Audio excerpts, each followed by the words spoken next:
नमस्कार, मैं हूं योगेश चक्रवर्ती और आप देख रहे हैं राड नेटवर्क। और इस वक्त हम मौजूद हैं हिलसा में और ये हिलसा विधानसभा क्षेत्र का कचहरी है, जहां पे एलजेपी के उम्मीदवार डॉक्टर रंजीत सिंह जो है अपना पर्चा भरने जा रहे हैं। और इसी तरह से देखिए, हम आपको दिखाना चाहते हैं कचहरी का पूरा जो है ये दृश्य। यहाँ बड़ी संख्या में उनके समर्थक जो है उनके साथ पहुँचे हैं और हिलसा का विधायक कैसा हो, डॉक्टर रंजीत सिंह जैसा हो का नारा लगाते हुए यहाँ तक पहुँचे हैं।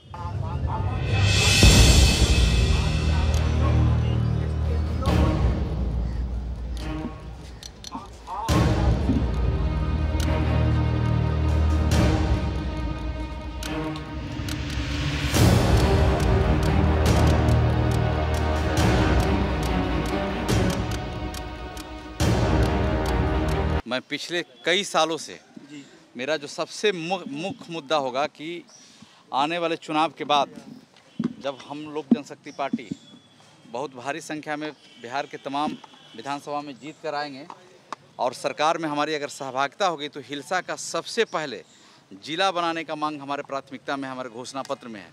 लोक जनशक्ति पार्टी के द्वारा हमने हिलसा विधानसभा के एक एक बूथ का समस्या हम लोगों ने चिन्हित करके रखा है।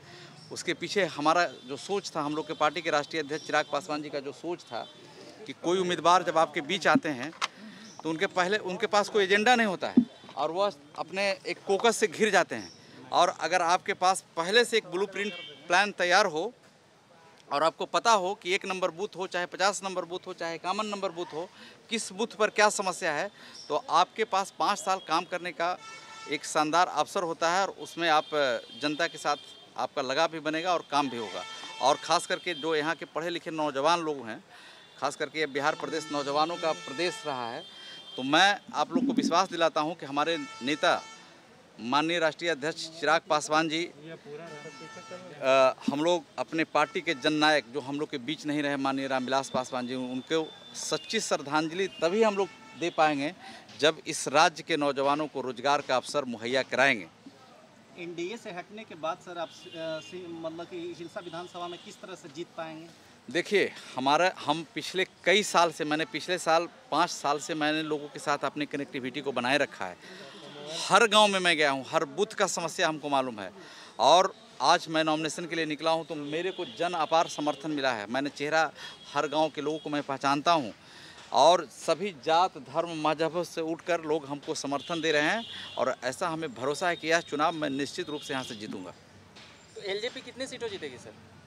एलजेपी का सीट का जो हम लोग लड़ रहे हैं, जितना सीट अभी 3rd चरण का सब स्क्रूटनी हो जाने दीजिए, लेकिन आपको इस बार का जो रिजल्ट है वह आप लोग को देखने के लिए मिलेगा कि एलजेपी निश्चित रूप से जिस गठबंधन के साथ, और हम लोगों, हमारे राष्ट्रीय अध्यक्ष ने कहा है कि हम भारतीय जनता पार्टी के अलायंस में अभी केंद्र में हम हैं, स्टेट में पहले भी हम नहीं थे क्योंकि हमारा यहाँ कोई विधायक को मंत्री नहीं बनाया गया था, तो हम एलजेपी और बीजेपी की सरकार ही बनेगी बिहार में और तभी चौमुखी विकास होगा। बीजेपी तो नहीं मान रहे, बीजेपी तो कह रही है हमारा गठबंधन सिर्फ जदयू से एलजेपी पार्टी। बीजेपी का मानने न मानने से मैं उस पर कोई कमेंट्स नहीं करूँगा, लेकिन आप ग्राउंड जीरो पर देखिएगा, एलजेपी और बीजेपी के कार्यकर्ताओं में आपस में शानदार और जानदार कोलिब्रेशन है और बिहार के जनता इसको जमीन पर मान चुके हैं।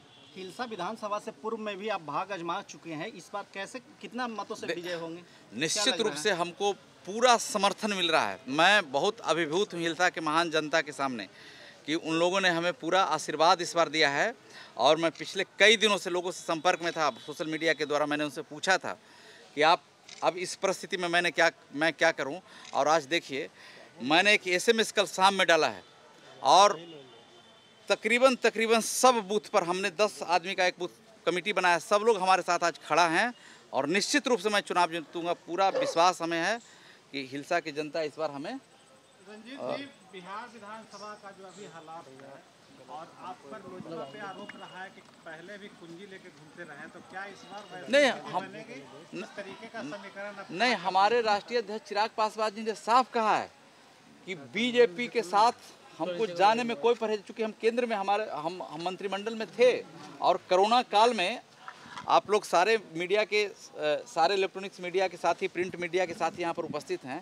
कोरोना काल में हमारे रामविलास पासवान जी जो जिनका स्वर्गवास हो गया, उन्होंने अपना आप देखे होंगे सोशल मीडिया में कि चिराग जी ने कहा था कि अपना वो स्वास्थ्य चेकअप नहीं करा पाए।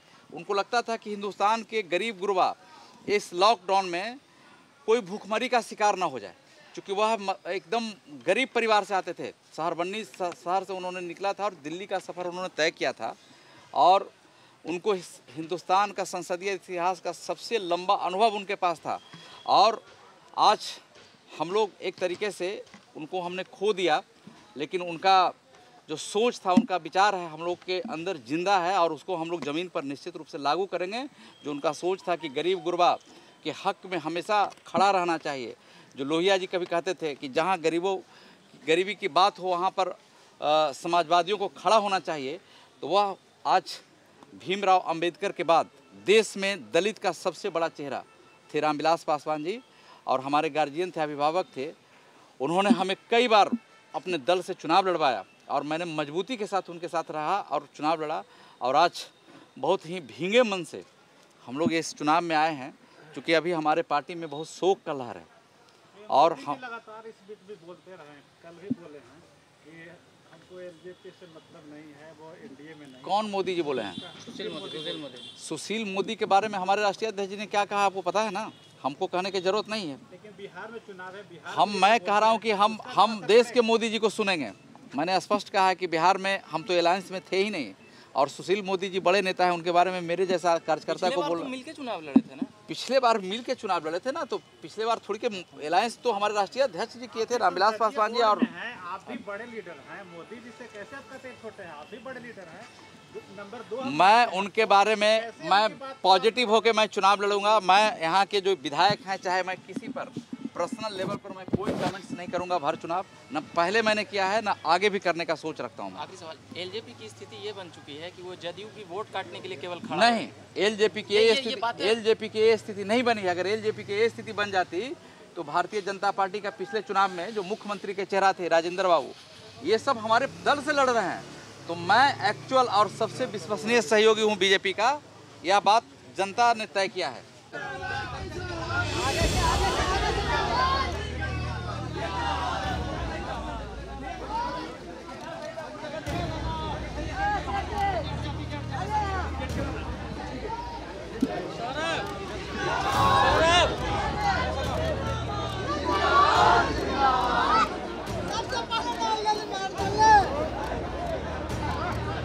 दर्द ना हो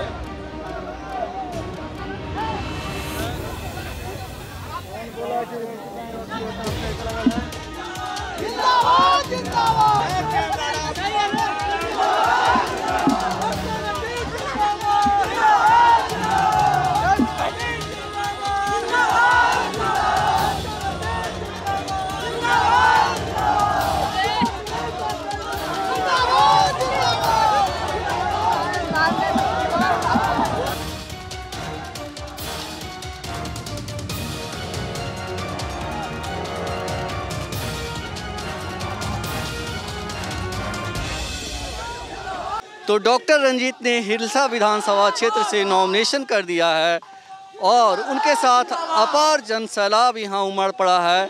आप देखिए, हम दिखाना चाहते हैं एक व्यक्ति जो है डॉक्टर रंजीत के समर्थन में, जिसका शारीरिक रूप से ये अक्षम है, लेकिन इनके अंदर इतना उत्साह है कि ये डॉक्टर रंजीत के काफिले में सबसे आगे चल रहे हैं।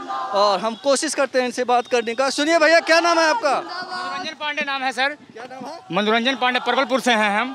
कार्यकर्ता के पूरा जोश और होश में हैं हम सब, और डॉक्टर रंजीत प्रसाद को हम सब बनाएंगे विधायक। ये बताइए कि इतना जोश आप में क्यों है?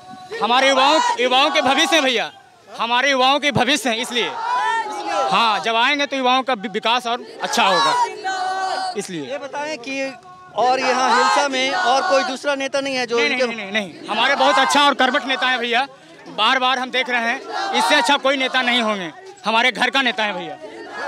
जी जी जी जी। क्या खासियत है डॉक्टर रंजीत की? बहुत अच्छा खासियत है सर, हर एक गरीब गुरिया को सुनते हैं सर, कोई भी हॉस्पिटल हो, ठीक। क्या खासियत है डॉक्टर रंजीत की? कोई भी हॉस्पिटल हो सर, कोई भी गरीब हो, बच्चों तो अब आवाज़ सुनते हैं, मसीहो गरीब का मसीहा है सर, और युवाओं का भविष्य है। ये बताइए कि डॉक्टर रंजीत कई बार से चुनाव लड़ रहे हैं, क्या उम्मीद कर रहे हैं इस बार आप? एकदम एकदम एकदम कोई इसमें मना नहीं है भैया, एकदम विजय होंगे हमारे। ये शारीरिक रूप से भले अक्षम हो, लेकिन आपने देखा इनमें कितना उत्साह है डॉक्टर रंजीत को लेकर के।